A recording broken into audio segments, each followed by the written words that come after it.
Good evening, Sacramento. I'm Amanda Brooks. And I'm Scott Hall. And this is the Y-DailyVoice News Digest. For our first story tonight, we had a news team sit down with Youth Gov Lena Gavenas, and they spoke to her about her thoughts during Jerry Brown's speech in the opening joint session. And we also spoke to a few other delegates about their perspective. At today's opening joint session, we had the pleasure to speak with Youth Governor Lena Gavenas about Jerry Brown's guest appearance, how she felt about speaking at her last opening joint session, and the impact she thinks youth in government will have on future world politics.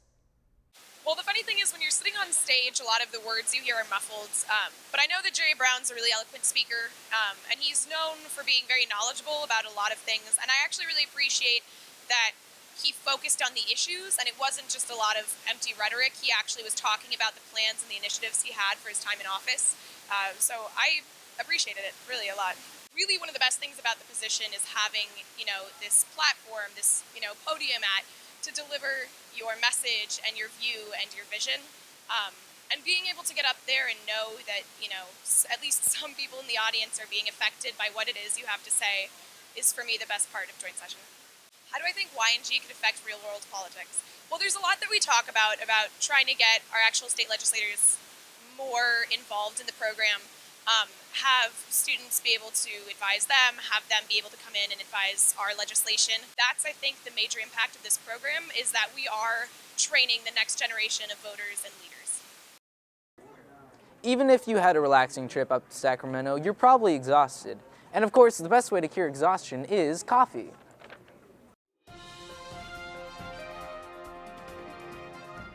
The importance of the atmosphere at cafes and coffee shops in Sacramento seems to be concern among young Starbucks goers. From long lines to loud music, students voice their opinion.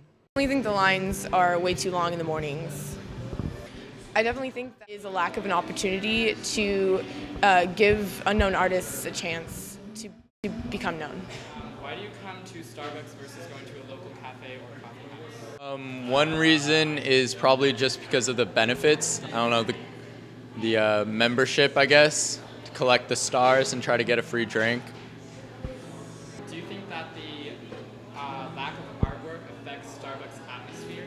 No, I do think they could reduce the volume of music. I think that's a little too distracting, but artwork isn't a big issue for me.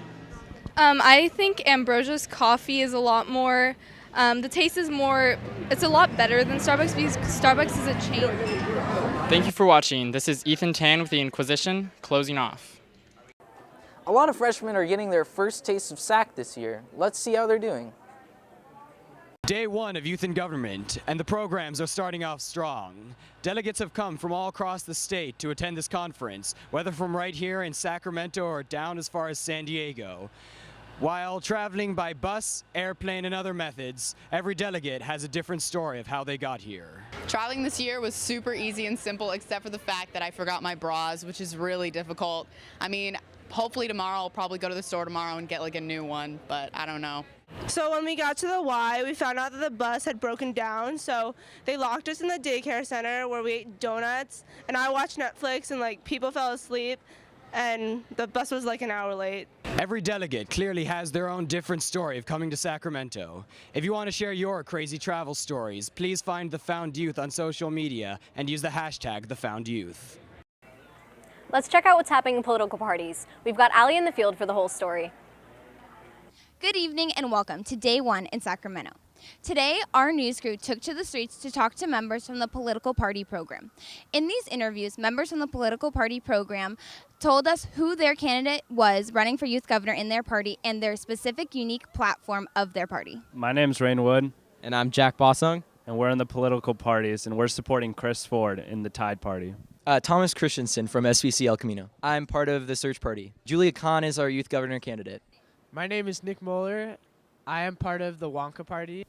So our political party's platform is two big parts, crime and punishment and civil participation. So those are two issues that are super relevant today. Youth governor candidate is Riley Owens. Our political party platform is equality, environment, and individual liberties and rights. We go around campaigning and helping Riley Owens campaign. I chose the Search Party because Julie Kahn obviously is in my delegation, but also because their platform really spoke to me. So remember, side with the tide. I'm into equality. And alpacas. Well, guys, that's all we have for you today. Make sure to check out Y-DailyVoice.com for all of our stories in one place. And don't forget to get the YNG app to keep up with all the news and the digital version of the schedule online. Just search up California YMCA on the App Store. Thanks for tuning in.